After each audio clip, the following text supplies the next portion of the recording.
Hey, what's up, everybody? It's JayViper here, and after a very interesting weekend of people trying so hard to community note a meme that I made, I am still here. Meanwhile, Airfagged and his giant group of minions that are community noting people for no good reason continue to fail and lose. I hope they get used to it because their game that they are supporting and they're never going to buy anyway, Dragon Age the Veilguard, is going to be coming out soon, and guess what? It's doing so great that they're teaming up with Nvidia to try to give away the game for free. On top of that, an old writer from the game, the older games, who doesn't want to work with them anymore, and I don't blame him, well, he's out here attacking gamers, but also admitting that the art style they went with in Veilguard leaves him cold. You know why? Because it sucks. Let's get to it right after you like, subscribe, and hit that notification bell. JayViper is awesome. He's so good looking. He's got the crown in all. So you know how we do around here. Let's hit up a little bit of that Park Place right now as mounting evidence points to poor sales. BioWare partners with Nvidia to give a Dragon Age the Veilguard away for free. Now, this is interesting. Obviously not free, it's with a purchase, but like you see games lumped in with hardware, usually that hardware costs several $100s and you can get a game or two for free. We saw this with Space Marine 2 and Unawakening 9, and I apologize to everyone who had to get Unawakening 9 and tried to install it in their machine and then saw what a piece of crap that was, but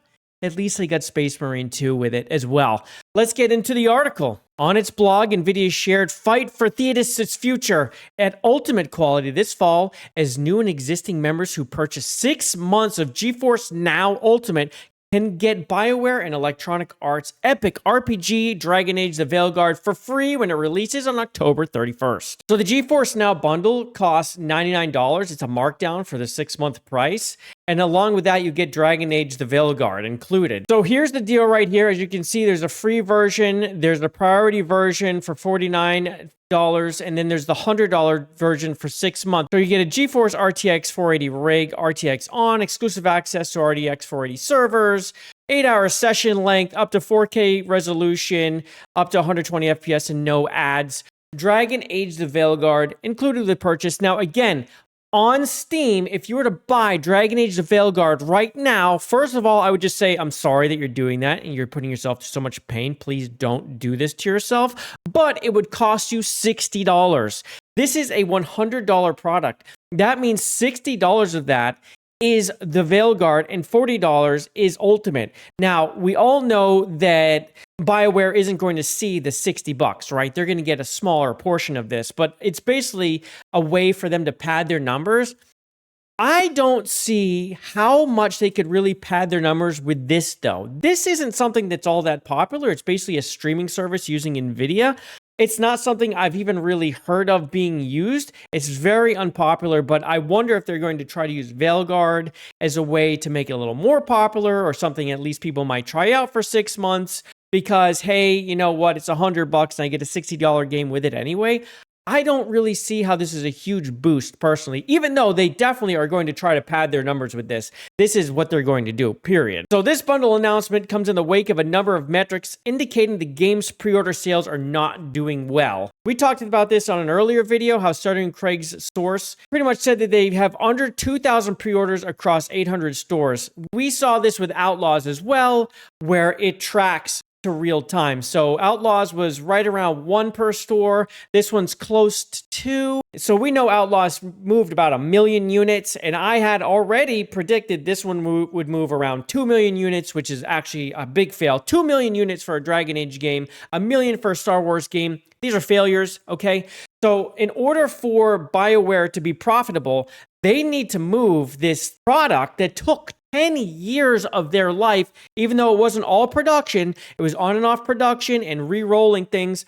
People were trying to convince me that they didn't spend any money at all until 3 or 4 years ago. That is an absolute lie. This game has been in production for over 6 years. Real production, no matter how much they rolled back, that production counts, okay? And with pre-production, it has been 10 years total. This game has been a huge money sink for EA and BioWare, and it's going to hurt when this thing releases. The way I see it, they have to move 5 million units to start seeing a profit. because they have this on stores that aren't EA. The popular stores that are actually going to see the game and play the game are Xbox, PlayStation, and Steam. There's an overhead that has to be paid by EA, BioWare, to these stores before they actually see their percentage. As you all know, Steam, it's something like 30%. So you sell a $60 game, on Steam, you see $40 of that. Let's not get too far in the math. I had a video with a lot of math and it was really cool, but let's not hit the math too hard today. So as far as hype around this game goes, let's go check out SteamDB and see where it sits. Right now, it's number 28 in wishlist. It's gone up only one spot, and it's number 41 in top sellers. 41 on top sellers for a game that's coming out in less than 2 weeks. You want to see that be higher than this. You probably want to see the 15 to 10 range, really, if it's a game that's really going to move units. No matter how much we say stop pre-ordering games, people absolutely pre-order. And I will say this, the number 28 in wishlist versus 41 in top sellers is a huge red flag for me. You'd want to see these a little closer. The fact that it's selling so low compared to the wishlist is a little problematic. And you see this one big spike here back in August, but since then, it's really only been creeping up. I mean, in August, it had 52,000 people following the game, and right now, it is sitting at 68,000. It's only really slowly climbing for a game that's coming so close to release. You would want to see like an upswing here. You'd want to see it want to go up as we're getting close and hype is building. The hype, as you can see, very level, very much the same. That's not a good sign either. Now, another place that we want to look is at the PlayStation pre-order store, where we can get an idea of how things are going. I have been keeping an eye on this game for a while, both in the UK store and the US store, and it has creeped up, but again, this is not organically going up the charts. Things are releasing. As you can see, Sonic X Shadow Generations is right here. Well, up here was the Digital Deluxe version. The Digital Deluxe version is still out for pre-orders right now, but it releases at midnight and it has vanished off the top of the store. So it should still be right up in here between Life is Strange and Call of Duty, or between Life is Strange and Dragon Age. So what we're seeing here is false. This isn't really correct right now. And as you can see right here with Sonic X Shadow Generations Digital Deluxe, like I said, we have a clock ticking down with 11 hours to go. It has not released, but it is a pre-order. So I'm going to sound the alarm on this as well, okay? There is going to be a win called by the Dragon Age stands when these games release, because again, this game is going to continue to tick up. Even though it's in the same release window as these games, this game is still sitting right around where Concord was, okay? It's really back here. Remember that. It's really back here. This is where Concord was at pre-release. But we're going to have an inorganic climb all the way up to number 1, because Call of Duty releases on the 25th and Life is Strange releases on the 29th. Guess where that's going to put Dragon Age? No matter what, it's going to put it in number 1. Even though it is not doing well in pre-orders, it's going to inorganically end up at number 1. So be prepared for that. It's going to come. It's going to hit number 1 inorganically as things release in front of it that are really in the same window that it's losing to. I honestly can't wait for people to tweet me this, because it's absolutely going to happen, and they're going to be down here in the comments trying to dunk on me. Meanwhile, I've tracked this the entire time, and I'm sorry to tell you guys, but your game isn't going to do very well, and it could spell the end of BioWare, the end of Mass Effect, but luckily for us, check out a video I released Friday. Exodus is coming, and I think it's a game to keep an eye on. I'll leave that in a link below as well. Check out that video. The game looks phenomenal. Phenomenal. So if that's not enough, let's talk a little bit about David Gator, one of the old writers on Dragon Age. Former Dragon Age lead writer admits the Veilguard art style leaves me cold after bashing gamers for criticizing the character designs. Isn't this the way? Isn't this always the way? We're right, but for the wrong reasons. No, we're right because we're right. And the game design sucks. The Kunari. Oh my god. Let's talk about the Kunari just for a second when it comes to game design. Just look at this. The absolute disrespect making the Kunari look like this. Like this. These hard giants with giant, like, freaking bull horns. They put goat horns on and a weird head. What? How, like, what is this? What the fuck is this? Can someone explain to me? What's this? What the fuck is this? Can you tell me? Can someone explain to me what kind of Kunari world we live in when this is what they look like? This is, when we talk about woke, this is what we're talking about. You can't even make Kunari look masculine, and you can't make elves look feminine. This game has just wokeness all over it. And I'm not one of those people who throws around that word. I don't. But when you can't have masculine men and feminine women in a game because you've removed it, I mean, that's woke, man. I mean, that's what that is. No testosterone and no estrogen. Everything's just mashed together into an androgynous mess. There you go. That's woke. Boom. That's my version right there, okay? If you want to know what the definition is, that's part of it right there. And can we truly just appreciate the meme I made, okay? What is with this Madam's Apple that's going on over here on Scout Harding? What is this? What the fuck? Madam's Apple. I can't unsee it, so neither can you. Just appreciate the memes that they're trying to communicate me on. You can see it right.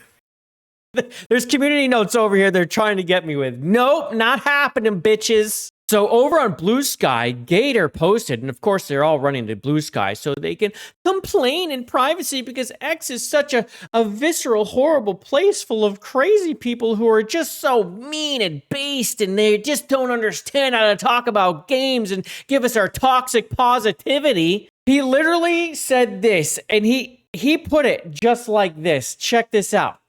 The females aren't hot enough, yet because they've clued into this notion, this is obviously incel behavior. They've swapped out unattractive for masculine, thus transgender, because that's a framing which makes them seem political instead of porn-brained. But we all know that's what they mean. So when they ever go to this porn thing, whenever we say we would like them to be more attractive or masculine or whatever, they always go to porn. Do you understand why? Because these people who go right to the porn conversation, these people are coomers, okay? All these people can think about is inappropriate, fucking weird sex. That is all they do, and that's all they think. It's why their mind goes directly to that. It's why when you disagree with them, it's an incel, and you're a racist or a transphobe. It's because they are these things. They are always what they call you. You're a grifter. Meanwhile, they're professional victims. A professional victim is a grifter by definition. And these are the things they are. And they will always use these things to try to twist you emotionally because people who are grifters always go directly for emotion. He added in a subsequent post, and here I am, recalling how this has been a thing ever since some dude whined 10 years ago about Cassandra actually being a man, posting over and over and over about her giant jaw and posting pics to scientifically prove why his pee-pee remained flaccid. There it goes again, right to that. I'm sure this guy was just like hitting on something. He's like, what are you doing with Cassandra? He noticed it, but again, they always go to this, right, with the insults. And this was one person that obviously rubbed this guy the wrong way. And here's the actual tweet so you can see it actually happen and just look at him. I mean, I don't even want to zoom on this pic. Okay, this guy has issues. Just a day later, he admitted that the art style of Veilguard made me cold while he discussed whether or not he would purchase and play the game. This guy is a DA writer. He doesn't even know if he wants to buy this game. And you know what? I don't blame him. Because deep down, he knows this game's fucking trash. People who played this game have openly admitted that they put more into the actual gameplay, which looks like garbage, by the way. But they put more into the gameplay. And this is more of an action RPG before the RPG. You understand? This story comes second in a Dragon Age game. I have people telling me, oh, you listed gameplay first. You're not a Dragon Age fan. Gameplay doesn't matter. It's the story. My guy.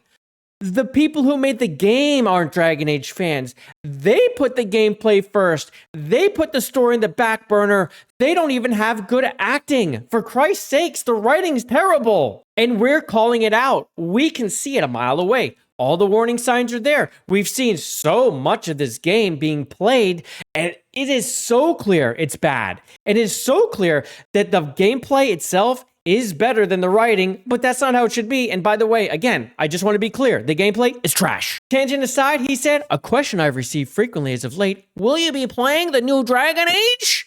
Asked with a degree of, I don't know, anticipation? Like, this is something I do covertly to spite the current team, or out of interest in hearing my true and honest thoughts. My answer? It's complicated. This is a yes or no question, Gator. Isn't it? Are you going to play it or not?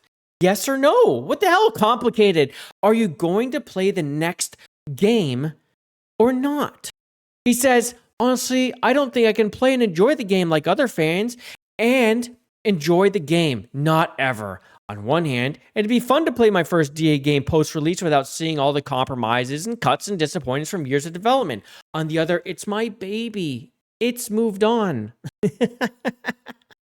Like, this guy is such a pathetic turd. I'm sorry. Like, he blames us for the issues with the game, and this MFer isn't even going to play the game. He doesn't want to play the game. Shut up. Stop covering for this team. He knows it's trash. He's probably left because they went in another direction. He's like, he's done. But he will defend them to the very dying breath. Then he admits that the art style leaves him cold. Do I like everything I see? Not really. The art style leaves me a bit cold, but then the art style has changed with every DA, and as before, I'm sure I'll warm to it eventually. I don't know how you could warm to this. I don't know how you could. The art style isn't an art style. It's literally like a mindset being pressed onto you and saying, be an androgynous thing. You can't make a woman look like a woman. You can't make a man look like a man. You can't make a kunari look like a kunari. And by the way, everyone's pan and no one cares about who they bang. Like, the game itself is just an androgynous woke mess. And I don't blame him for feeling this way, but he just can't really say it, or maybe he hasn't come to terms with it. And I kind of wonder if it's that second thing, if he hasn't come to terms with the issues behind the game. Maybe because he hasn't played it or seen enough on it, or just the fact he's in denial. From there, he said that there was a lot to love, but only mentions one, which is a location he once dreamed of becoming reality. That's because there's a lot I see which I do love. To go to these places I once dreamed of and finally see them in all their glory, how cool is that? I have every confidence in Patrick and their writers to enthrall the fans and provide a worthy next chapter. Not a single doubt on that front. I don't know how he could feel that way if he has seen any of the actual gameplay, because there's so much dialogue that has actually been exposed through it that I don't know how anyone could feel comfortable with that dialogue. Unless he's fine with teeny bopper dialogue, which is really what it is. I mean, it's like a weird game where the only things that really matter are who you sleep with, but it's all written so awkwardly and it all just almost seemingly doesn't matter. But it's made for teenagers, which is weird for a game with this much sex in it. And then he admits that what would stop him? Ego, probably. If I love it, I know a selfish part of me will ache that I wasn't a part of it. And if there are parts I don't love, a part of me will wonder how it might have been. So completely unfair to the team, not to mention ludicrous considering I've been away for 8 years now. This guy knows. Again, he knows this is a big, hot, steaming pile of trash. He knows it. He knows. He's heard the whispers. He knows people who works there. He knows people who left. He knows. If I get it on release, it'd probably be so I have something to distract me while the US inevitably self-immolates in November. Oh my God, this guy. This guy's pathetic. Chances are I won't. That's no slight to the team, who I wish every success and kudo possible. I know the road to now was paved with horrors, so they deserve it all. Wow, chances are I won't. He's done all that talking to try to answer. Maybe, yeah, if no, he's not gonna play it. This is a lead writer for Dragon Age. It's his baby, but he wants nothing to do with it.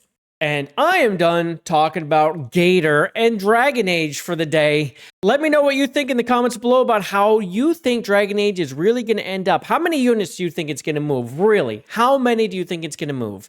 I really am sitting right around 2 million total, which is a fail. It needs to move 5. It really does. It's not going to make money if it only moves 2. But I am interested. Is it going to be sneaky, really good seller? Or are people really kind of backing away. I've seen a lot of comments of people backing away, but on other videos, I see people telling them, thank you for telling the truth. It's in 6th place and it's doing so good on PlayStation Store. And meanwhile, we know that's Conker's place. That's exactly where it was. If you're not top 3, 2 weeks out, you're in big trouble. Anyway, please do me a huge favor, like the video, subscribe to the channel, and hit that notification bell so I can see you again on the next one. Love you, mean, and peace. Bye, everybody.